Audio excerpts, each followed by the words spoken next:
Hello दोस्तों, मेरा नाम है आकाश और आप देख रहे हैं ओन जी के यूट्यूब चैनल। दोस्तों आज हम स्टार्ट करेंगे SSC MTS 16 June first shift 2023 के सभी प्रश्नों के बारे में करेंगे जो एग्जाम में पूछे गए। ठीक है दोस्तों, मैं जितने भी क्वेश्चन कराऊंगा सब आपको 100% रियल क्वेश्चन कराऊंगा। ठीक है, तो दोस्तों वीडियो को आप पूरा ध्यान से देखना। तो शुरुआत करते हैं दोस्तों आज के हमारे पहले क्वेश्चन से। आज का दोस्तों पहला क्वेश्चन पूछा गया था, भगत सिंह के साथ किस किस को फांसी दी गई थी। तो भगत सिंह के साथ राजगुरु सुखदेव को फांसी दी गई थी। ठीक है, ये आपको ध्यान रखना है। इसके अलावा दोस्तों यहाँ से एक क्वेश्चन बनता है कि भगत सिंह, राजगुरु और सुखदेव को फांसी कब दी गई थी दोस्तों। तो इनको 23 मार्च 1931 को शाम 7:33 पर भगत सिंह, राजगुरु और सुखदेव को फांसी दे दी गई थी। ठीक है, ये आपको ध्यान रखना है।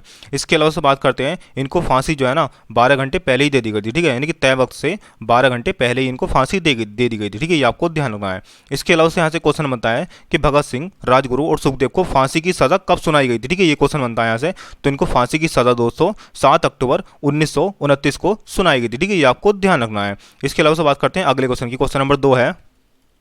अगला क्वेश्चन दोस्तों पूछा गया था, असम राज्य में फसल कटाई के दौरान कौन सा त्योहार मनाया जाता है। तो ये बिहू त्योहार मनाया जाता है। ठीक है, ये आपको ध्यान रखना है। इसके अलावा से बात करते हैं, बिहू शब्द दिमासा लोगों की भाषा से है। ठीक है, ये भी आपको ध्यान रखना है। ठीक है, आने वाली शिफ्टों के लिए दोस्तों यहाँ से क्वेश्चन पूछ सकता है ये। अगला क्वेश्चन दोस्तों पूछा गया था, 1900 में ओलंपिक किस देश में हुए थे दोस्तों। तो ये फ्रांस के शहर पेरिस में इनका आयोजन हुआ था। ठीक है, ये आपको ध्यान रखना है। इसके अलावा से बात करते हैं, प्रथम ओलंपिक खेल कब और कहाँ हुए थे दोस्तों। तो प्रथम ओलंपिक खेल ग्रीस यानी यूनान की राजधानी एथेंस में 1896 में आयोजित किए गए थे। ठीक है, ये आपको ध्यान रखना है। यानी कि प्रथम ओलंपिक खेल दोस्तों यूनान की राजधानी एथेंस में आयोजित किए गए थे। ठीक है, और कब किए गए थे दोस्तों। तो ये 1896 में किए गए थे। ठीक है, ये आपको ध्यान रखना है। इसके अलावा से क्वेश्चन बनता है यहाँ से कि भारत ने पहली बार ओलंपिक में कब भाग लिया था। तो भारत ने पहली बार ओलंपिक में 1920 में भाग लिया था। ठीक है, ये भी आपको ध्यान रखना है। अच्छा दोस्तों, भारत ने ओलंपिक में सबसे पहले अपना स्वर्ण पदक किस खेल में जीता उन्होंने। तो उन्होंने हॉकी में जीता। ठीक है, ये भी आपको ध्यान रखना है। अच्छा दोस्तों, भारत ने हॉकी में अपना पहला स्वर्ण पदक एम्स्टर्डम यानी कि नीदरलैंड ओलंपिक 1928 में जीता। ठीक है, ये भी आपको ध्यान रखना है। अगला क्वेश्चन दोस्तों पूछा गया था, भारत की संप्रभुता, एकता और अखंडता को बनाए रखना और उसकी रक्षा करना संविधान के किस अनुच्छेद में है। तो ये अनुच्छेद 51 का ए में है। ठीक है, जो कि दोस्तों मौलिक कर्तव्य है हमारा। ठीक है, ये भी आपको ध्यान रखना है। इसके अलावा से यहाँ से दूसरा क्वेश्चन बनता है यहाँ से कि भारत की संप्रभुता, एकता और अखंडता की रक्षा और उससे अक्षुण्ण रखना किसके तहत उल्लेखित प्रावधान है दोस्तों। तो ये मौलिक कर्तव्य है। ठीक है, ये आपको ध्यान रखना है। दोस्तों एक तरह के क्वेश्चन एक तरह के दो क्वेश्चन बन जाते हैं। ठीक है, ये भी आपको ध्यान रखना है। इसके अलावा से बात करते हैं, मौलिक कर्तव्य कब जोड़े गए थे। तो मौलिक कर्तव्य 42वें संविधान संशोधन 1976 में जोड़े गए थे। ठीक है, ये आपको ध्यान रखना है। ठीक है, इसके अलावा से मौलिक कर्तव्य किस भाग में जोड़े गए थे। तो मौलिक कर्तव्य भाग 4 का ए में जोड़े गए थे। ठीक है, ये भी आपको ध्यान रखना है। शुरुआत में दोस्तों कितने मौलिक कर्तव्य थे। तो शुरुआत में 10 मौलिक कर्तव्य थे, लेकिन वर्तमान में दोस्तों 11 मौलिक कर्तव्य है। ठीक है, और दोस्तों एक क्वेश्चन बनता है यहाँ से कि 11वां मौलिक कर्तव्य कब जोड़ा गया था। तो 11वां मौलिक कर्तव्य दोस्तों 86वें संविधान संशोधन द्वारा 2002 में जोड़ा गया था। ठीक है, ये भी आपको ध्यान रखना है। इसके अलावा से बात करते हैं, 11वां मौलिक कर्तव्य कौन सा दोस्तों। तो 11वां मौलिक कर्तव्य में है 6 से लेकर 14 वर्ष के बच्चों के लिए शिक्षा के अवसर प्रदान करना। ठीक है, ये भी आपको ध्यान रखना है। दोस्तों अगर आपको वीडियो अच्छी लग रही हो तो हमारे चैनल को सब्सक्राइब और वीडियो को लाइक जरूर करना। ठीक है, अगले क्वेश्चन की बात करते हैं। क्वेश्चन नंबर अगला पूछा गया था दोस्तों, फलों को पकाने के लिए किस रसायन का प्रयोग किया जाता है। तो फलों को पकाने के लिए एथिलीन रसायन का प्रयोग किया जाता है। ठीक है, ये आपको ध्यान रखना है। अगला क्वेश्चन दोस्तों पूछा गया था, केलुचरण महापात्रा का संबंध किस शास्त्रीय नृत्य से है। तो केलुचरण महापात्रा का संबंध ओडिसी शास्त्रीय नृत्य से है। ठीक है, ये आपको ध्यान रखना है। इसके अलावा दोस्तों केलुचरण महापात्रा को वर्ष 2000 में पद्म विभूषण भी मिला था। ठीक है, ये भी आपको ध्यान रखना है। अगला क्वेश्चन दोस्तों, इसके अलावा से बात करते हैं, ओडिसी के और प्रमुख व्यक्ति कौन कौन से दोस्तों, यानी कि नर्तक कौन कौन से हैं दोस्तों। तो सुजाता महापात्रा आपको याद रखना है, केलुचरण महापात्रा आपको याद रखना है। ठीक है, और रतिकांत महापात्रा, इसके अलावा सो गंगाधर प्रधान भी आपको याद रखना है। ठीक है, ये सब व्यक्ति जो है ओडिसी शास्त्रीय नृत्य से प्रसिद्ध नृत्यगान है। ये भी आपको ध्यान रखना है। अगला क्वेश्चन दोस्तों पूछा गया था, उस्ताद बिस्मिल्लाह खान को भारत रत्न कब दिया गया था। तो उस्ताद बिस्मिल्लाह खान को भारत रत्न 2001 में दिया गया था। ठीक है, ये आपको ध्यान रखना है। इसके अलावा से बात करते हैं, उस्ताद बिस्मिल्लाह खान कौन सा वाद्य यंत्र बजाते हैं दोस्तों। तो ये उस्ताद बिस्मिल्लाह खान शहनाई वादक है। ठीक है, ये आपको ध्यान रखना है। इसके अलावा से और प्रसिद्ध शहनाई वादक कौन कौन से दोस्तों, यानी कि और प्रसिद्ध वाद्य यंत्र बजाने वाले व्यक्ति कौन कौन से दोस्तों। तो हरिप्रसाद चौरसिया ये बांसुरी वादक है। ठीक है, ये आपको ध्यान रखना है। इसके अलावा से बात करते हैं, पंडित रविशंकर क्या बजाते हैं दोस्तों। तो ये प्रसिद्ध सितार वादक है। ठीक है, ये आपको ध्यान ध्यान रखना है। इसके अलावा से बात करते हैं उस्ताद जाकिर हुसैन, तो ये कौन सा वाद्य यंत्र बजाते हैं दोस्तों, तो ये प्रसिद्ध तबला वादक है, ठीक है, ये आपको ध्यान रखना है। इसके अलावा से बात करते हैं पंडित शिव कुमार शर्मा कौन सा वाद्य यंत्र बजाते हैं, तो ये संतूर वादक है, ठीक है। इसके अलावा उस्ताद असद अली खान, तो ये बीड़ा वादक है, ठीक है। इसके अलावा अमजद अली खान, तो ये प्रसिद्ध सरोद वादक हैं, ठीक है, तो ये आपको ध्यान रखना है। इसके अलावा से बात करते हैं भारत रत्न देने की शुरुआत कब हुई थी, यानी कि ये कहा गया है इसमें भारत रत्न की स्थापना कब हुई थी दोस्तों, तो इसकी स्थापना 2 जनवरी 1954 को डॉक्टर राजेंद्र प्रसाद द्वारा इसकी स्थापना की गई थी, ठीक है, ये आपको ध्यान रखना है, ठीक है। और दोस्तों डॉक्टर राजेंद्र प्रसाद कौन थे, तो ये भारत के प्रथम राष्ट्रपति थे, ठीक है, आपको ध्यान रखना है। अच्छा दोस्तों, भारत रत्न सबसे पहले किस व्यक्ति को दिया गया था, तो भारत रत्न सबसे पहले दोस्तों 3 व्यक्तियों को दिया गया था, ठीक है। कौन कौन से थे वो, तो एक थे सी राजगोपालाचार्य, यानी जिनको चक्रवर्ती राजगोपालाचार्य बोलते हैं, और दूसरे थे पूर्व राष्ट्रपति डॉक्टर सर्वपल्ली राधाकृष्णन, ठीक है। इसके अलावा दोस्तों और वैज्ञानिक डॉक्टर चंद्रशेखर वेंकट रमन को 1954 में दिया गया था, ठीक है, यानी कि 3 व्यक्तियों को भारत रत्न दिया गया था, ठीक है, और मैंने आपको तीनों व्यक्तियों के नाम बता दिए। अगला क्वेश्चन दोस्तों पूछा गया था, दोस्तों अगर आपको वीडियो अच्छी लग रही हो तो हमारे चैनल को सब्सक्राइब और वीडियो को लाइक जरूर करना, ठीक है। अगला क्वेश्चन दोस्तों पूछा गया था प्रधानमंत्री आवास योजना 2021 में कौन सा राज्य प्रथम स्थान पर था, तो ये था उत्तर प्रदेश, ठीक है, ये आपको ध्यान रखना है। इसके अलावा से बात करते हैं प्रधानमंत्री आवास योजना, तो इसकी शुरुआत कब हुई थी, तो प्रधानमंत्री आवास योजना की शुरुआत 25 जून 2015 को हुई थी, ठीक है, ये आपको ध्यान रखना है।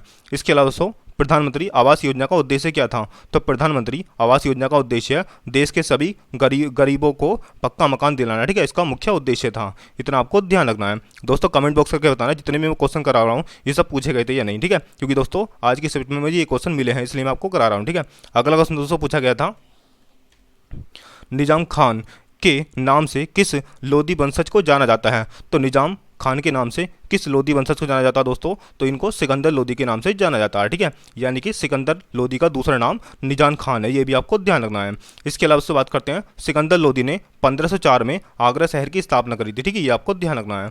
इसके अलावा से बात करते हैं सिकंदर लोधी ने 1506 में अपनी राजधानी दिल्ली से आगरा को स्थानांतरित की थी, ठीक है, ये भी आपको ध्यान रखना है। इसके अलावा से बात करते हैं लोधी वंश के प्रमुख राजवंशों की, यानी कि लोधी वंश के प्रमुख राजवंश कौन कौन से थे दोस्तों, तो ये बहलोल लोधी था पहला, ठीक है, दूसरे थे सिकंदर लोधी और तीसरे थे इब्राहिम लोधी, ठीक है, ये आपको ध्यान रखना है, ठीक है। इसके अलावा से बात करते हैं लोधी वंश कब से कब तक चला था, तो ये 1451 से 1526 तक चला था, ठीक है, ये आपको ध्यान रखना है। अगले क्वेश्चन की बात करते हैं, अगला क्वेश्चन पूछा गया था दोस्तों कभी कभी लोधी वंश के, ठीक है, शासकों का क्रम भी पूछा जाता है, ठीक है, तो अब क्रम भी आपको याद रखना है, बहलोल लोधी, सिकंदर लोधी और इब्राहिम लोधी, ठीक है, तो इतना आपको ध्यान रखना है। अगला क्वेश्चन दोस्तों पूछा गया था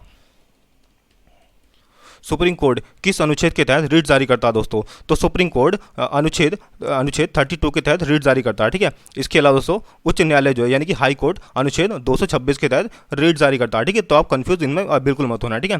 अच्छा दोस्तों कितने तरह के रिट होते हैं, तो 5 प्रकार के रिट होते हैं, ठीक है, कौन कौन से होते हैं दोस्तों, तो पहला होता है बंदी प्रत्याक्षीकरण, दूसरा होता है परामादेश, तीसरा होता है प्रतिषेध, ठीक है, चौथा होता है अधिकार प्रक्षालेख और 5वां होता है दोस्तों उत्प्रेषण लेख, ठीक है, आपको ध्यान रखना है। अगला क्वेश्चन दोस्तों पूछा गया था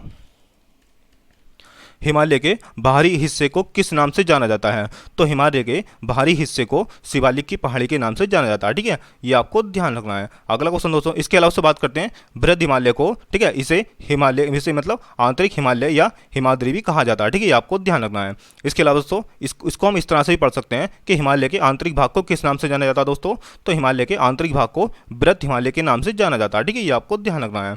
इसके अलावा से बात करते हैं भारत की सबसे ऊंची चोटी कौन सी है दोस्तों, तो भारत की सबसे ऊंची चोटी K2 या गोडविन ऑस्टिन, ठीक है, ये दोनों एक ही चोटी के नाम है, ठीक है, K2 बोल सकते हैं या फिर गोडविन ऑस्टिन बोल सकते हैं, ठीक है, इसको तो ये दोस्तों तो भारत की सबसे ऊंची चोटी है K2 या गोडविन ऑस्टिन, ठीक है, इसकी ऊंचाई कितनी है, तो इसकी ऊंचाई 8611 मीटर है, ठीक है, ये आपको ध्यान रखना है। इसके अलावा दोस्तों K2 गोडविन ऑस्टिन जो है दोस्तों ये काराकोरम श्रेणी के अंतर्गत आती है, ठीक है, ये भी आपको ध्यान रखना है। अगला क्वेश्चन दोस्तों पूछा गया था मौलिक कर्तव्य वाला, दोस्तों मैंने आपको करा दिया, ठीक है, ये क्वेश्चन रिपीट हो गया तो मैं आपको करा देता हूँ। मौलिक कर्तव्य को किस संविधान संशोधन द्वारा जोड़ा गया था दोस्तों, तो मौलिक कर्तव्य को 42वें संविधान संशोधन द्वारा 1976 में जोड़ा गया था, ठीक है, दोस्तों इनमें कंफ्यूज मत होना क्योंकि दोस्तों 42वां संविधान संशोधन और 44वें संविधान संशोधन में दोस्तों कंफ्यूज होता है, ठीक है, तो दोस्तों बिल्कुल पक्का कर लेना मौलिक कर्तव्य जो है दोस्तों वो 42वें संविधान संशोधन द्वारा जोड़े गए थे।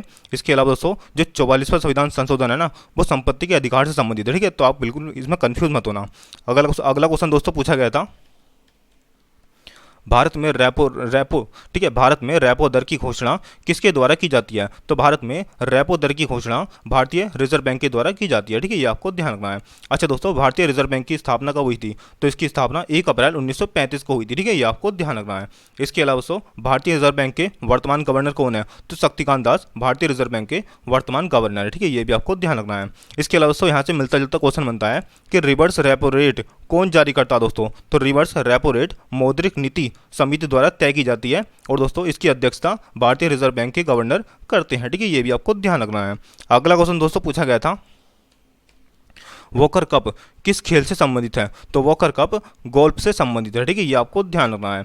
इसके अलावा से बात करते हैं फुटबॉल से संबंधित ट्रॉफी कौन कौन सी दोस्तों? दोस्तों ये एग्जाम में पूछी जाती है, ठीक है, जितने भी ट्रॉफी करा रहा हूँ दोस्तों मैं आपको, ये सब एग्जाम में पूछी जाती हैं। तो फुटबॉल से संबंधित ट्रॉफी यहाँ है दोस्तों, सबसे पहले फीफा कप, दूसरा दोस्तों Roberts cup, scissors cup, Subroto Mukherjee cup, ठीक है, संतोष कप आपको याद रखना है, ये इंपॉर्टेंट है, ठीक है, Santosh cup, Euro cup, Durand cup आपको याद रखना है, और एक दोस्तों मनरेगा कप, ये आपको ध्यान रखना है, ठीक है। इसके अलावा से बात करते हैं क्रिकेट से संबंधित ट्रॉफी।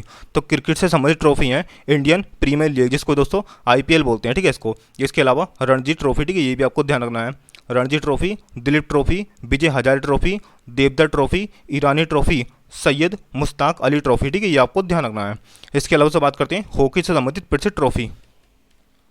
तो हॉकी से संबंधित प्रसिद्ध ट्रॉफी हैं बॉम्बे गोल्ड कप आपको याद रखना है, Aga Khan cup, Beighton cup, Dhyanchand trophy, lady Ratan Tata trophy, Nehru trophy आपको याद रखना है, ठीक है। इसके अलावा दोस्तों रंगा स्वामी ट्रॉफी, सिंधिया ट्रॉफी, विश्व कप, ठीक है, मास्टर्स चैंपियंस ट्रॉफी, तो ये सब आपको याद रखना है, ठीक है दोस्तों। अगला क्वेश्चन दोस्तों पूछा गया था, भूटान की राजधानी क्या है? तो भूटान की राजधानी थिम्पू या थिम्पू, ये दोनों एक ही का नाम है, ठीक है। तो दोस्तों भूटान की राजधानी थिम्पू, ठीक है। अच्छा दोस्तों, भूटान की मुद्रा का नाम क्या है? तो भूटान की मुद्रा का नाम है नेगुलिस ट्रम, ठीक है, ये भी आपको ध्यान रखना है। इसके अलावा से बात करते हैं बांग्लादेश की राजधानी क्या है दोस्तों?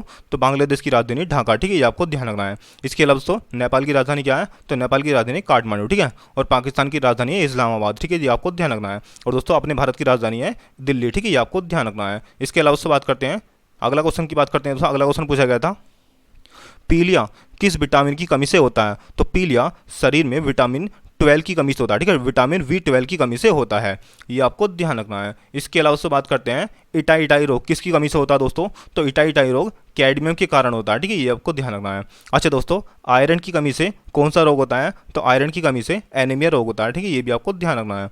अगला क्वेश्चन दोस्तों पूछा गया था, प्रोटीन की कमी से कौन सा रोग होता है? तो प्रोटीन की कमी से दोस्तों क्वासी योरकोर रोग होता है, ठीक है, ये आपको ध्यान रखना है। दोस्तों मैंने ये क्वेश्चन आपको कई बार करा दिया, ठीक है दोस्तों, हमारे महायुद्ध के पार्टों में मैंने आपको ये क्वेश्चन कई बार करा दिया। अगर आपने अभी तक उन पार्टों को नहीं देखा दोस्तों, तो उन पार्टों को जरूर देखना, क्योंकि दोस्तों वहाँ से स्टूडेंट को बहुत लाभ हो रहा है, ठीक है। लिंक मैंने डिस्क्रिप्शन में दे दिया दोस्तों महायुद्ध के पार्टों का, ठीक है, वहाँ से दोस्तों उन सभी पार्टों को देखना, क्योंकि दोस्तों वहाँ से आने वाले एग्जामों में आपको बहुत सारे क्वेश्चन देखने को मिलेंगे। इसके अलावा से बात करते हैं विटामिन ए की कमी से कौन सा रोग होता है? तो विटामिन ए की कमी से रतौंधी रोग होता है, ठीक है। अच्छा दोस्तों, विटामिन ए की मतलब विटामिन ए का रासायनिक नाम क्या है दोस्तों? तो विटामिन ए का रासायनिक नाम है रेटिनोल, ठीक है। इसके अलावा से बात करते हैं विटामिन B1 की। तो विटामिन B1 का रासायनिक नाम क्या है दोस्तों? तो विटामिन B1 का रासायनिक नाम है थायमीन, ठीक है। अच्छा दोस्तों, विटामिन B1 की कमी से कौन सा रोग होता है? तो बेरी रोग होता है, ठीक है, ये आपको ध्यान रखना है। अच्छा दोस्तों, विटामिन डी का रासायनिक नाम क्या है? तो विटामिन डी का रासायनिक नाम है कैल्सीफेरोल, ठीक है। इसके अलावा विटामिन डी की कमी से कौन सा रोग होता है? ये सूखा रोग होता है, ठीक है, जिसको रिकेटस भी बोलते हैं, ये आपको ध्यान रखना है। अच्छा दोस्तों, विटामिन डी का मतलब प्रमुख स्रोत क्या है दोस्तों? तो सूर्य का प्रकाश जो विटामिन डी का प्रमुख स्रोत है, ठीक है। इसके अलावा से बात करते हैं विटामिन के की कमी से कौन सा रोग होता है दोस्तों? तो विटामिन के से होता है मतलब थक्का, रक्त का थक्का जमना, ठीक है, विटामिन के की कमी से होता है। इसके अलावा से बात करते हैं विटामिन के का रासायनिक नाम क्या है दोस्तों? तो विटामिन के का रासायनिक नाम है फाइलोक्विनोन, ठीक है, ये आपको ध्यान रखना है। इसके अलावा से बात करते हैं विटामिन सी की कमी से कौन सा रोग होता है? तो विटामिन सी की कमी से होता है स्कर्वी, ठीक है, ये आपको ध्यान रखना है। इसके अलावा से बात करते हैं विटामिन सी का रासायनिक नाम क्या है दोस्तों? तो विटामिन सी का रासायनिक नाम है एस्कॉर्बिक एसिड, ठीक है, तो इतना आपको ध्यान रखना है। दोस्तों आज के लिए इतना ही दोस्तों, मिलते हैं नेक्स्ट शिफ्ट में, तब तक के लिए जय हिंद जय भारत। दोस्तों मैं आपको 16 शिफ्ट की मतलब 16 तारीख की सेकंड शिफ्ट का भी रिव्यू दूंगा, ठीक है, तो आप वीडियो को ध्यान से देखना, ठीक है उसको। दोस्तों मिलते हैं नेक्स्ट वीडियो में, तब तक के लिए जय हिंद जय भारत।